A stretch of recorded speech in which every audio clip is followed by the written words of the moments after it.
നല്ല മസലുകൾ. ഈ ജിംനി ക്ഷേത്രത്തിൽ സ്ഥിരമായി പോകാറുണ്ടോ? അങ്ങടെ അമർത്തി തടകണ്ട രാജാക്കണ്ണേ, നീ ഞങ്ങളുടെ അടിമയല്ലേ? ഇത് കഴിഞ്ഞിട്ട് വിറകിറാണല്ലോ.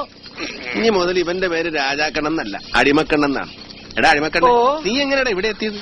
അതൊരു ദുരന്ത ലവ് സ്റ്റോറിയാണ്. ലവ് സ്റ്റോറിയാ? അതെ, എനിക്കൊരു അമ്മാവന്റെ മകളുണ്ടായിരുന്നു, എന്റെ മുറപ്പെണ്ണ് മഹാലക്ഷ്മി.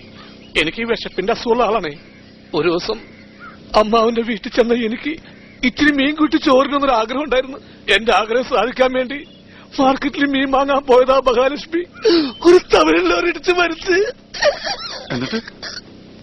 എന്നിട്ട് എന്ത് ചെയ്യാൻ, അമ്മാവന്റെ വീട്ടിൽ കുറച്ച് ഉണക്കമീൻ ഉണ്ടായിരുന്നു, അതുകൊണ്ട് ചോറിന് ഞാൻ അഡ്ജസ്റ്റ് ചെയ്തു. പക്ഷെ മഹാലക്ഷ്മിയുടെ മരണത്തോടുകൂടി അമ്മാവൻ തളർന്ന് കിടപ്പിലായി.